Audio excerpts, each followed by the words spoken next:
glad to see all of you here in the sanctuary. So for those of you who don't know, I came up Thursday night, and the team was sitting around the table in a fit of giggles, just having a good time, and poor Michelle was so tired she couldn't speak properly. And she said, well, once we're in the sanctuary, and we were off. That was fine. But I got shanked today. So if you came here and you were like, oh yeah, I expect God to do something, and then he really got a hold of you, you were shanked too. Right? No blood. Hallelujah. So the Lord started talking to me about some stuff. And oddly enough, at the last time we were sitting and listening to Revelation Nation speaking or singing, I'm a bit of a word file. I love history. I research. Let me see where this goes. There it is. So here's a word that we've been hearing a lot of, not just here, but I want to read this to you. The Lord just reminded me. The word is inheritance. Inheritance. And this is from the Baker's Evangelical Dictionary of Biblical Theology, inheritance. Legal inheritance refers to the actual property or goods received after a family member's death, while Jewish inheritance customs were linked to the family bloodlines. Greek and Roman laws also provided for the disposition of family possessions through the adoption of an heir. The scriptures transform the concept of inheritance to include the acquisition of spiritual blessings and promises from God. The Old Testament. The Old Testament is rich in its usage of the inheritance metaphor. The terms for inheritance occur over 200 times. Most frequently in Numbers, Deuteronomy. I just got a text from my sister. They're doing my brother-in-law surgery tonight. All right. So the terms for inheritance are over 200 times, most frequently in Numbers, Deuteronomy, Joshua, and Psalms, while Jewish inheritance laws were specific and complete. Almost all references to inheritance in the Old Testament are theological and not legal. In the theological sense, to inherit means to receive an irrevocable gift. Come on. With an emphasis on the special relationship between the benefactor and the recipients, plural.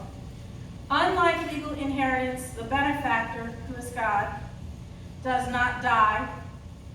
Yet he provides material and spiritual blessings for his people. Amen. So just keep that in mind. So I'm sitting there and I'm praising and worshiping, and my mind, wanders. I'm like, okay, Lord, what's this? Is this a good thought or a bad thought? Because I've been learning to dismiss certain things. And he started talking about bloodlines, families. DNA, what we inherit. Your mother's eyes, your father's smile, your grandmother's bad back, your granddad's sciatica or knees, or your attitudes, your hair color, your thought processes. You inherit these things in the natural. But not everything in our bloodline is good. In my bloodline, we have addiction, obesity, bad hearts, bad backs, hatred, anger, control. So these are the things we want to try to pretend, but they're there. But the Lord said this to me. He said that your spiritual bloodline supersedes your natural bloodline. Yeah. And so he started talking to me. It seems like with women, when we get together at our home, we always end up in the kitchen. And when we have women's conferences, we always end up in the book of Ruth. I got there. I was having a conversation with my brother, and he was talking about the Moab missile. And you know what that is. It's a mountain buster. We dropped it on some bad people over in the Middle East. That name just kept coming through my brain, and I had to look it up. Moab is the son of Lot and his daughter. Moab means from the father. And because of the sin of incest, anyone descendant from the line of Moab was never, ever, ever to be counted in the Jewish bloodline. They were never to inherit in the land of Israel. So then we have Ruth. But all the other thing too about Moab is, as Jackie said, they were very violent people, especially toward Israel. And these are the people that hired the prophet Balaam to curse Israel. This is family. Yeah, right. This is family. Okay? So anyway, I want to give you some names here because I said on the word file, and names is another habit.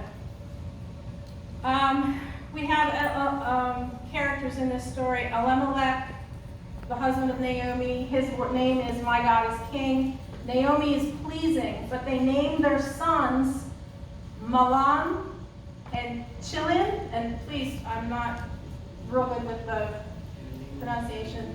But the first one means sickness and the second one means wasting. Wow. So you talk about the power of names. I have a new grandnephew. His name is Griffin Jude. Griffin means warrior lord, warrior prince. Jude goes back, the English version goes back to the word Judah, which means praise, and I've recently learned from Dutch sheets that Judah, actually the original meaning of the word Judah, because Hebrew is a picture language, it means to raise the hands. And when you praise, that's what you do, you raise the hands. Yeah. Yes. So, and Amalek was an Ephraimite in Bethlehem of Judea. Ephraim is the son of Joseph, and he was blessed over his brother, his older brother Manasseh, the cross blessing. And so Manasseh and then later Benjamin became dependent on the tribe of Ephraim. Ephraim was situated on the west side of the tabernacle, the left side. And they had some pretty prominent people in their lineage. They had Joshua, they had Gideon, they had Saul, and they had the Ark of the Covenant in the tabernacle of Joshua. And they were the power and the authority in Israel for about 500 years. And there was a prophecy given when the lands were assigned that Ephraim would be the one that pushed the nation. As Miss Jackie told me, she worded that way. But I looked that up. I did look that up. But they were the power. So they controlled things. And Ephraim, the land of Ephraim in Israel, is actually 55 miles by 30 miles, 55 miles high, 30 miles wide, and it's almost smack in the middle of Israel. It's in the mountains, the northern region, what we now call the West Bank.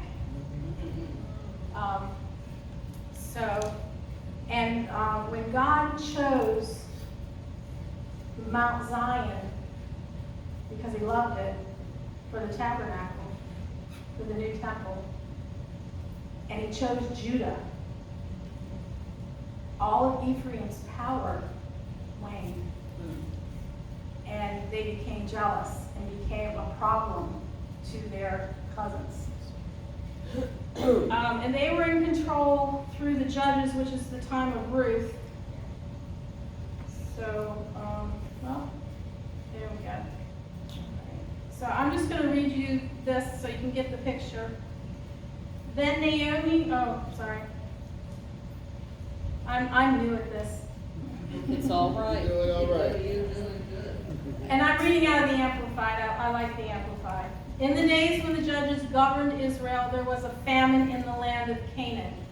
And a certain man of Bethlehem in Judea went to live temporarily in the country of Moab, unusual choice, with his wife and his 2 sons. The man's name was Elimelech, and his wife's name was Naomi, and his 2 sons were named Mahlon and Chilion. We're just going to say Ma and Chil. Okay, and they were Ephraimites from Bethlehem in Judea. They went to the country of Moab and stayed there. Okay. Then Elimelech, Naomi's husband, died, and she was left a widow with 2 sons.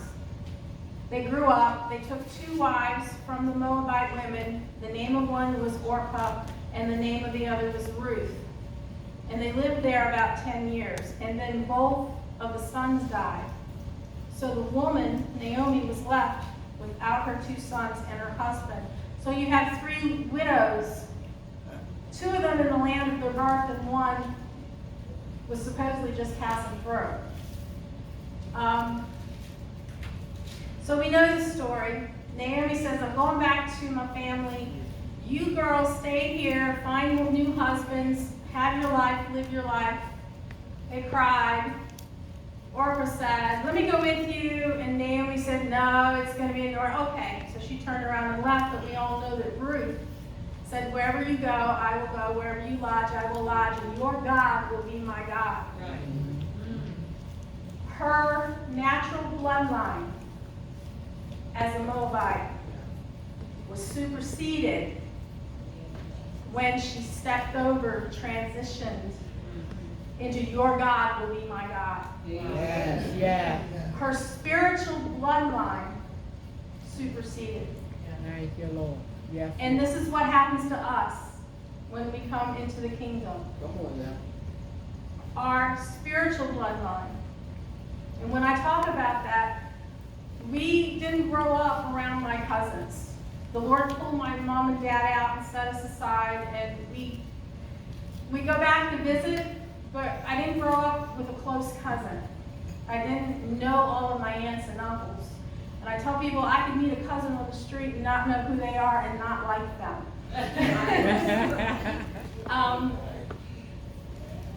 But the exchange was that the spiritual people that the Lord put in our lives, the teachers, the aunts, the uncles, the cousins, the brothers, and the sisters that fed into our lives, created the spiritual bloodline. Hallelujah. It added to it. And it did something in us. It made us able to adapt, to accept. Thank you, Lord. And so,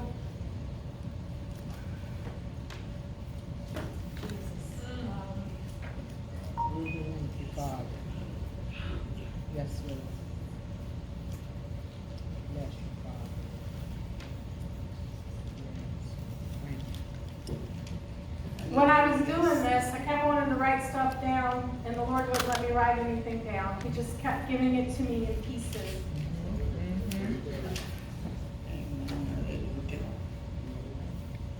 I have been in a process of rediscovering my spiritual bloodline and my inheritance Yes. from God, Yeah. and coming into knowledge and understanding of my call. And when I finally realized what it was, I looked at Michelle. I was at her house, and I had a question to ask her for a couple of weeks. I didn't know what the question was, and I was reading a book that she bought me, and I found that answer in that book, and it wasn't what I expected. And I sat there in her living room, and I said, Michelle, I have a question for you, and I want you to tell me the truth. And if you don't know, then you tell me that too. And I said to her, I said, do I have an apostolic call in my life? She put her glasses down and she went, Absolutely. And then I got scared.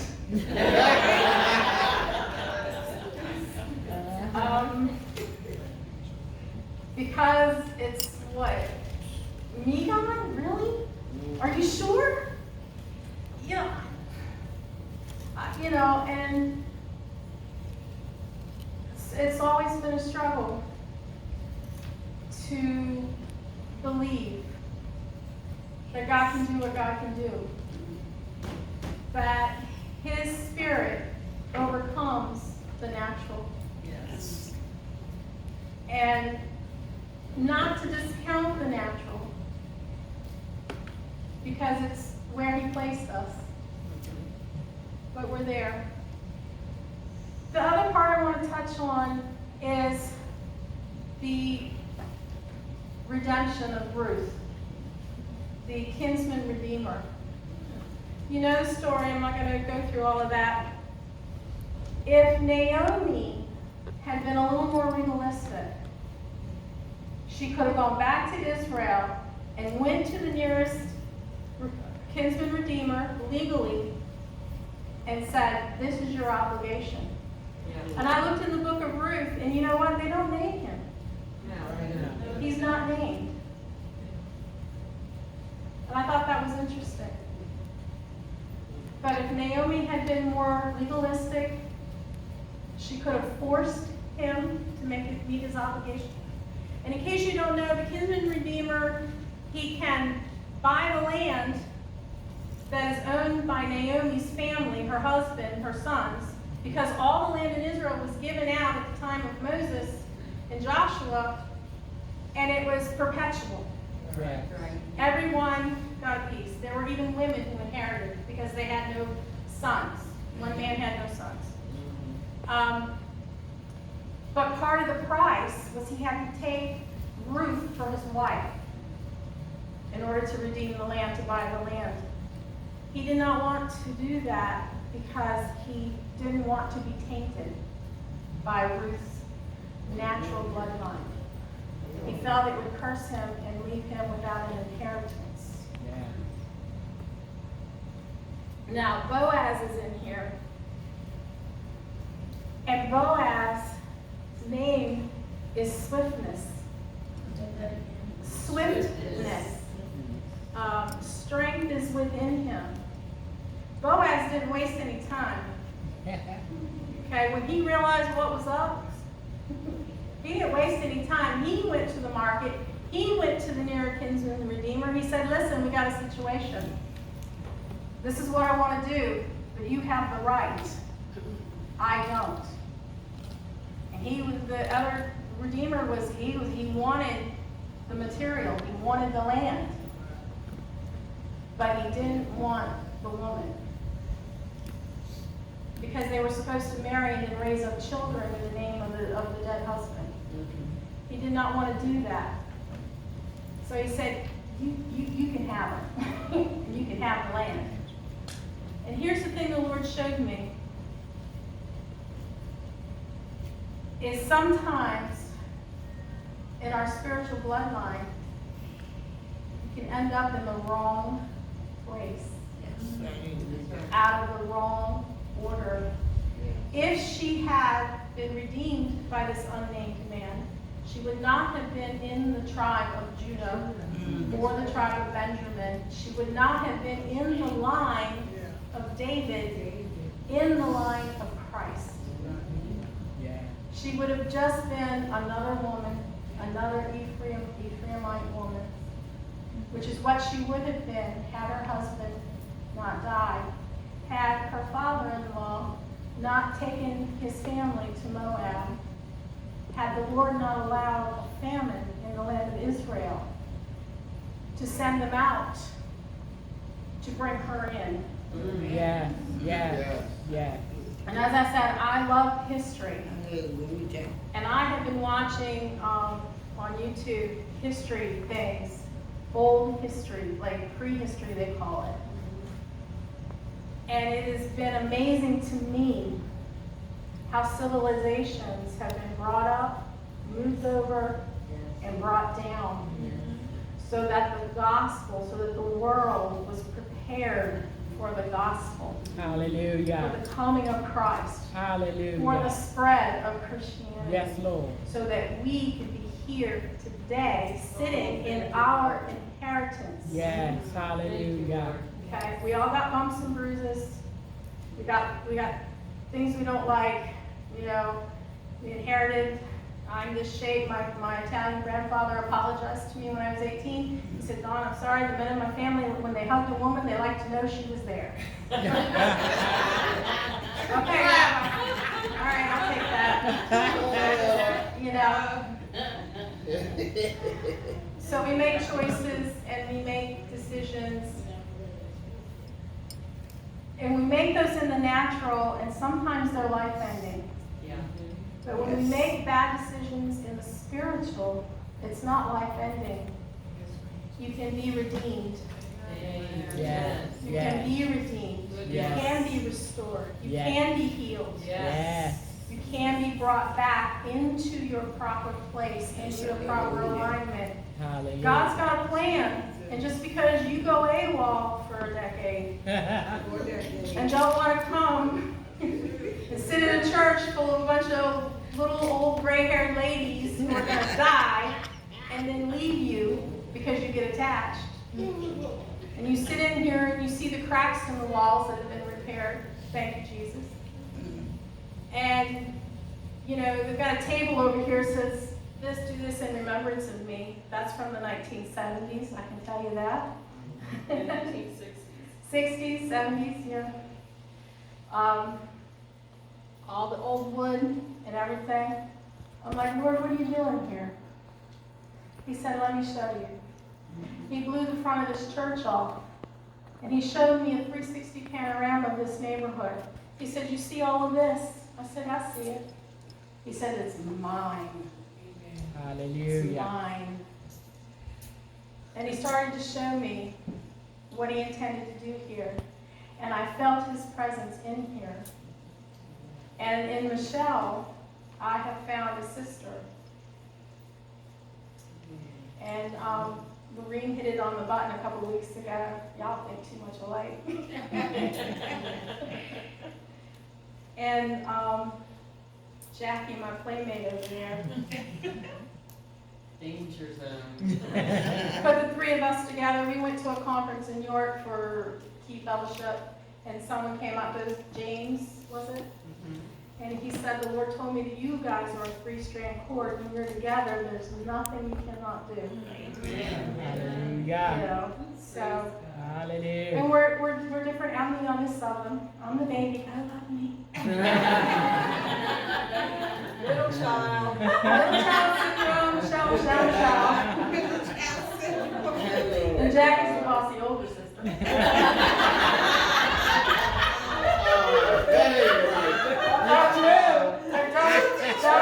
Don't tell her this, but she's right about 95% of the time. So I thank God that I'm here.